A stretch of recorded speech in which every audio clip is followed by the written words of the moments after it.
Students of CBSE board class 10th and class 12। बच्चों, जैसा कि आप सब जानते हैं, आपके एग्ज़ाम्स हो चुके हैं। कॉपी चेकिंग 80 से भी ज़्यादा परसेंटेज कंप्लीट हो गया। कुछ ही दिन में आपकी कॉपी चेकिंग पूरी कंप्लीट हो जाएगी। ठीक है, तो ज़्यादा समय कॉपी चेकिंग को नहीं लगता है। आज हम आपके कॉपी चेकिंग के बारे में और आपके जो कुछ फ्रीक्वेंटली आस्क्ड क्वेश्चंस होते हैं एंड रिज़ल्ट, उसको ज़रा डिस्कस करते हैं। कॉपी चेकिंग बहुत ही प्रिसाइज मैनर में, बहुत लिबरली हो रही है, लीनियंटली हो रही है, ताकि किसी बच्चे के साथ नाइंसाफ़ी नहीं हो। 2 नंबर ज़्यादा मिल जाए लेकिन कम ना मिले। ठीक है, तो सबसे पहले देखो, 4 स्टेजेस में एक ही बच्चे की कॉपी चेकिंग होती है, 4 लोगों के पास जाती है, ताकि एक से मिस हो गया तो दूसरे से ना हो। ठीक है, तो जैसे एग्जामिनर्स 2 होंगे, वो चेक करेंगे आपकी कॉपी और हर एक क्वेश्चन चेक होगा। कभी कभी होता है ना, आपको लगता है कि किसी सर्टेन क्वेश्चन को आपने बाद में लिख दिया था, तो क्या टीचर ने देखा होगा। कई बच्चे ये बताते हैं कि जब वो लिख रहे थे तो बीच में 2 पेज छूट गया था, तो क्या एग्जामिनर देखेगा। तो हाँ, वो शुरू से लास्ट तक के पेज को चेक करते हैं। ठीक है, तो आपका क्वेश्चन अगर आपने लिखा है तो स्किप नहीं होगा। इसके अलावा एक शीट होती है जिसमें पर क्वेश्चन उनको मार्क्स फीड करना होता है। तो हर क्वेश्चन में आपको कितना मार्क्स मिला है वो एग्जामिनर जो है वो लिखते हैं उस पे, शीट पे। तो इसीलिए उसके स्किप होने के चांसेस बिल्कुल ही नेग्लिजिबल हैं। 2 एग्जामिनर के चेक करने के बाद कोऑर्डिनेटर के पास भी जाता है। कोऑर्डिनेटर, जैसा कि आप सब जानते हैं, कि फिर से आपकी शीट चेक होगी और ये भी देखा जाएगा कि कहीं आपके मार्क्स कहीं कटे तो नहीं है। ये नहीं देखेंगे कि कहाँ काट लें। ठीक है, उनका ये इरादा नहीं होगा कि आपका जेन्युइन मार्क्स काट लें। उनका ये इरादा होगा कि कहाँ कहीं ऐसा लूप होल है जहाँ पे बच्चे को नंबर मिल सकता है और नहीं मिला है, यानी कि लीनियंसी बहुत हद तक होगी। तो कोऑर्डिनेटर भी चेक करेंगे और वो पर क्वेश्चन चेक करेंगे। ये नहीं है कि ऐसे ऐसे ऊपर से देख लिया। ठीक है, और जो फाइनल आपका स्टेज होगा जहाँ पर रीटोटलिंग होगी, तो वहाँ पर भी एक्सेल शीट में डालने से पहले एक बार वेरीफाई होता है।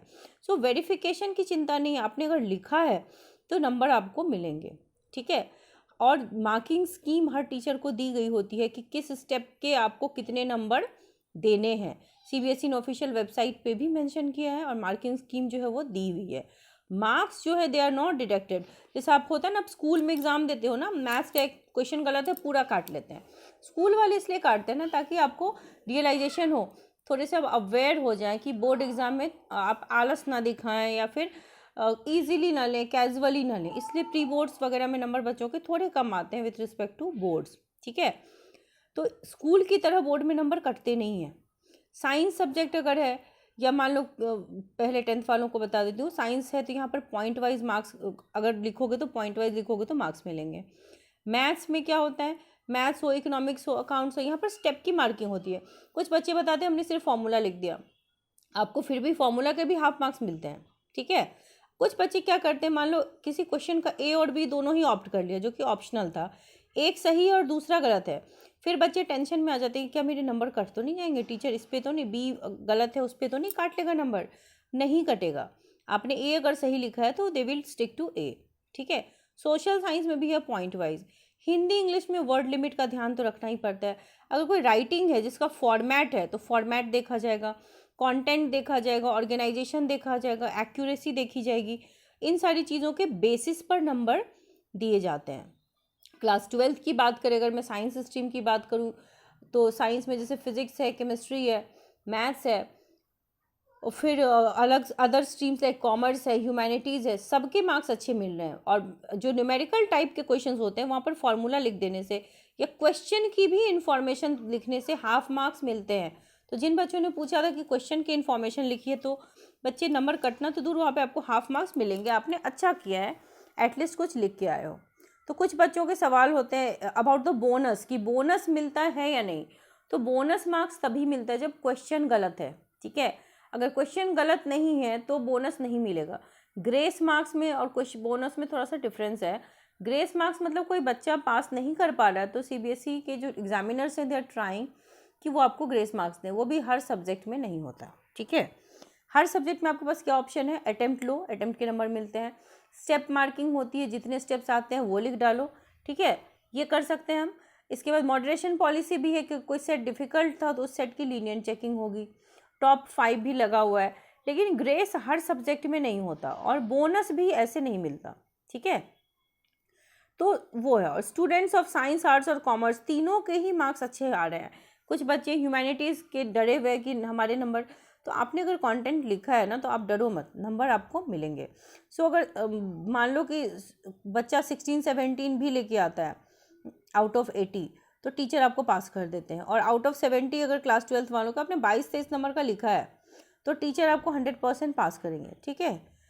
सो अगर मान लो आपने सिर्फ आधी इन्फॉर्मेशन ऑफ द क्वेश्चन उतार दिए तो भी आपको नंबर मिलते हैं, ऐसा नहीं है कि नंबर नहीं मिलते हैं। अकाउंट्स वालों, जहाँ पर भी मैथ्स टाइप की चीज़ें हैं, स्टेप के नंबर बच्चों को दिए गए हैं। सो copy checking is very lenient, बहुत अच्छे से हो रही है। कोशिश की जा रही है कि बच्चों के मार्क्स थोड़े बढ़ाए ही जाएँ, घटाए नहीं जाए। अगर कोई 75-76% ला रहा है या 78 आ रहा है तो टीचर्स इतना तक ट्राई करते हैं कि बच्चे का 80% टच हो जाए।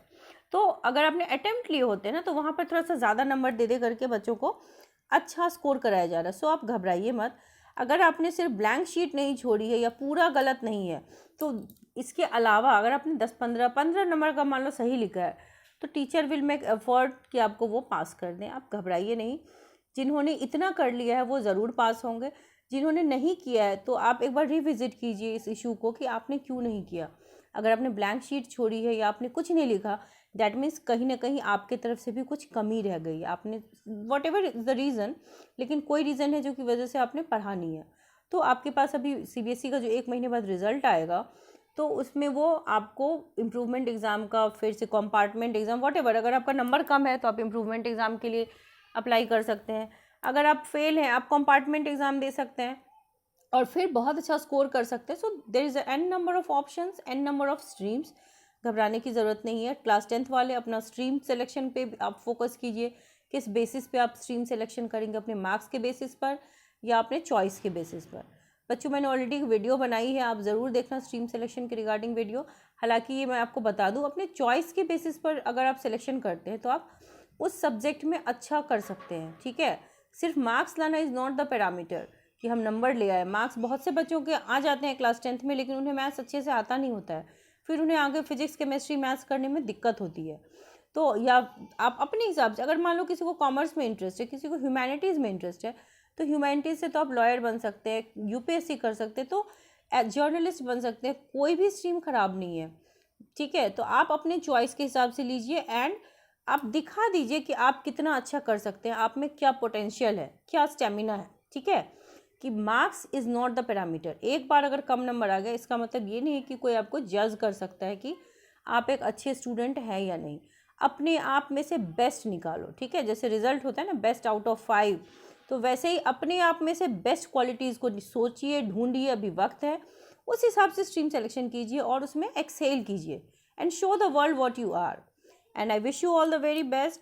अगर आपको बातें अच्छी लगी हो, वीडियो पसंद आया हो तो लाइक, शेयर, सब्सक्राइब ज़रूर करें।